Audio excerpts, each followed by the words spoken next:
விஜயுடைய பரப்புரை வந்து ஒவ்வொரு ஊரா போயிட்டு இருக்கிறாரு. நம்ம 2 நாளைக்கு முன்னாடி பார்த்தோம். தூத்துக்குடி பக்கம் திருநெல்வேலியில சரியான கிரவுடு. நான்லாம் மிரண்டுட்டேன். அந்த கேமரா வந்து தைரியமா அப்படி தூக்கி காட்டுறாங்க. ட்ரோன் வச்சிருக்கிறாங்க. பயங்கரமா இருந்தது. இன்னைக்கு சிவகங்கை டிஸ்ட்ரிக்ட்ல உள்ள காரைக்குடி தொகுதியில வந்து பிரச்சாரத்துக்கு வந்திருக்கிறாரு. காரைக்குடி தொகுதி வந்து சீமான் போட்டியிடுறாரு. அங்க சிட்டிங் எம்எல்ஏ வந்து பார்த்தீங்கன்னா காங்கிரஸ் இருக்காங்க. இன்னைக்கு அது வந்து ஒரு ஒரு நட்சத்திர தொகுதி ஆயிடுச்சு இல்லையா? காங்கிரஸுக்கும் நாம் தமிழருக்கும் மிகப்பெரிய போட்டி. அதற்கு நடுவில் பார்த்தீங்கன்னா டிவிகேவுடைய மிக முக்கியமான ஒரு ஆள் வந்துட்டு டென்டல் பிரபு சொல்லிட்டு ஒருத்தர் இருக்கிறாரு. அவரை ஆதரித்து பேசுறதுக்காக விஜய் வராரு. நிறைய ஆஸ்பெக்ட் இருந்தது. நீங்கள் நிறைய வீடியோஸ்லாம் பார்த்துருப்பீங்க. உலகத்திலே இந்த மாதிரி ஒரு ப்ரிப்ரேஷன் எந்த தலைவருக்கு இருக்காது. காரைக்குடியில் கண்ணதாசன் மண்டபம் பக்கத்தில் அந்த ஒரு 4 ஜங்ஷன் இருக்கும். அங்கே தேவர் சிலை இருக்கும். அங்கே தான் வந்து பரப்புரைக்காக வந்திருக்காரு போல தெரியுது. அதை சுற்றி நிறைய மரங்கள்லாம் இருக்கும். காரைக்குடியில் பார்த்தீங்கன்னா ரோடு இல்லைலாம் கட்டுவோம். ஸோ மரம்லாம் பெருசாக இருக்கனால இவங்க ரசிகர்கள் வந்து தொண்டர்கள் வந்து மரத்து மேலே ஏறிடுவாங்கன்னு சொல்லிட்டு மரத்தை சுற்றி தகரம் வச்சு அடைச்சிருக்காங்க. அப்புறம் அந்த போஸ்ட் கம்பம்லாம் இருக்கு வரிசை நான் காட்டுறேன் பாருங்க. இதெல்லாம் பார்த்தீங்கன்னா போஸ்ட் கம்பம் ஃபுல்லாக பார்த்தீங்கன்னா அடைச்சி வச்சுருக்காங்க கிளியராக. இது என்ன ப்ரிப்பரேஷன்?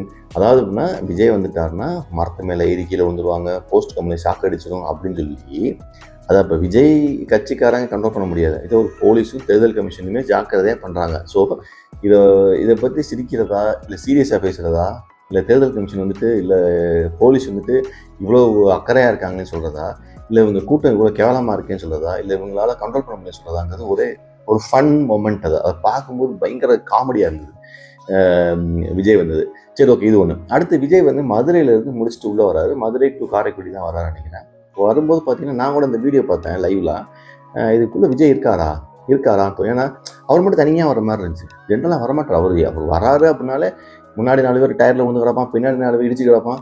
என்னடா அது அப்படின்னு பார்த்துட்டே இருந்தால் தனியாகவே வந்துடுறாரு. அப்போ திடீர்னு இறங்கி கூட்டமே வரலன்னு ஒரு இடத்துல நிப்பாட்டுறாரு. கூட்டம் வருது. அப்புறம் சைக்கிள் எல்லாம் ஓட்ட ஆரம்பிச்சான்னு நினைக்கிறேன். கிட்டத்தட்ட பார்த்தீங்கன்னா பெரிய வரவேற்பு, அவர் எதிர்பார்த்த வரவேற்பு இல்லை அப்படிங்கிற மாதிரி தான் மெசேஜ். அப்புறம் அவருக்கு எடுத்துக்கொண்ட டைம், அவருக்கு வழங்கப்பட்ட அந்த டயத்தில் பேசாமல் பாதிலே வந்துட்டாரா இல்லை பேசாமலே வந்துட்டாரான்னு தெரியல. இதற்கு என்ன கோபம் எனக்கு தெரியல. அவர் வந்து பெருசாக வந்து பரப்புரை பண்ணவே இல்லை. ஸோ இது வந்து பிரபுவை பாதிக்குமா இல்லை சீமான் அவர்களுக்கு சாதகமாக இருக்குமா இல்லை மாங்குடி அப்படிங்கிற சிட்டிங் எம்எல்ஏ அவர்களுக்கு இது சாதகமாக இருக்குமான்னு தெரியல. பார்ப்போம். பட் ஆனால் ஃபஸ்ட்டு ஃபெயிலியர்னு நினைக்கிறேன். அவர் பரப்புரையில் கரெக்டாக அவர் எதிர்பார்த்த அளவுக்கு கூட்டங்களோ எதிர்பார்த்த அளவுக்கு பேச்சோ எதுவுமே இல்லைன்னு நினைக்கிறேன். இது வந்து யோசிக்க வேண்டியது தான். இது வரைக்கும் இல்லை அந்த மாதிரி. அவர் போன இடம் எல்லாமே செம்ம க்ரௌடு, செம்ம ஸ்பீச்சு, விளையாண்டார். ஆனால் ஏன் காரைக்குடியில் வந்து பண்ணல? ஒருவேளை சீமான் இருக்கிறதுனால பயந்துட்டு போயிட்டாரா இல்லை மரியாதையில் விட்டுட்டு போயிட்டாரா அப்படின்னு தெரியல. பார்ப்போம்.